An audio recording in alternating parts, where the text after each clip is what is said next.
The voice on my phone was excited, as if the caller had downed a few too many cups of coffee. "I'm ready to go on the record," Steve Bannon told me. I hadn't expected to hear this. It was August 18th, 2017, nearly 1 year to the day after Bannon took over Donald Trump's floundering presidential campaign, and his tenure as White House chief strategist had just come to an abrupt end a few hours earlier.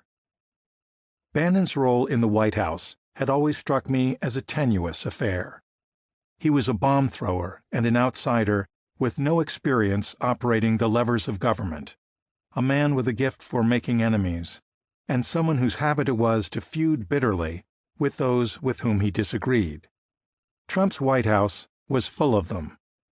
Furthermore, Bannon was a radical who aimed to aggressively transform politics, not just in the United States, but across the globe. Something had to give.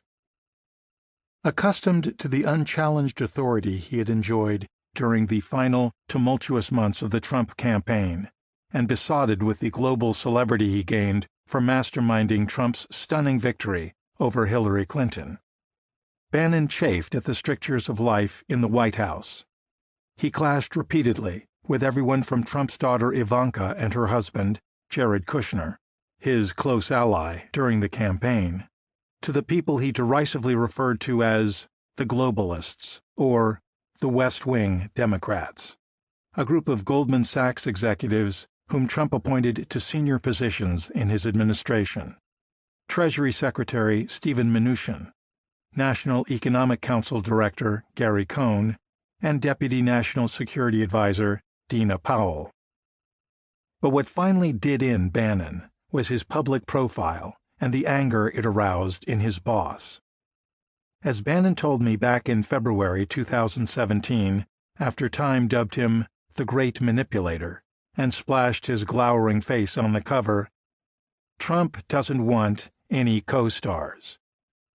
Knowing that this book would likely cause him further problems, Bannon had twice pushed, unsuccessfully, to delay its publication, and then gone to ground as soon as the book arrived, in an effort to lower his profile. It didn't work.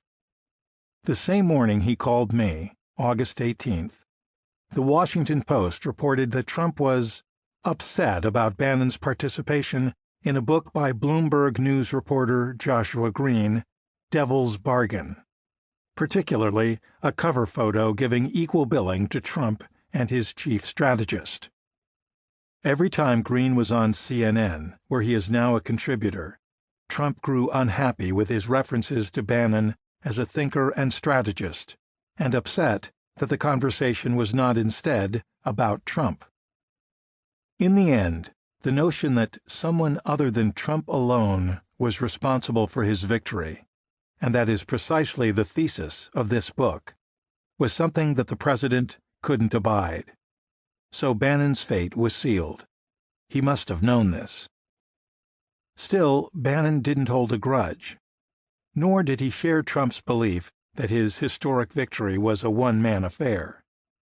To the contrary, Bannon often seemed to have a better understanding of that victory, of its meaning, its symbolism, and its potential to shape global affairs, than the man in the Oval Office for whom he now no longer worked. This is why he'd taken my call and decided to grant me his first interview upon leaving the White House. He knew that everyone, including the president, would sit up and listen.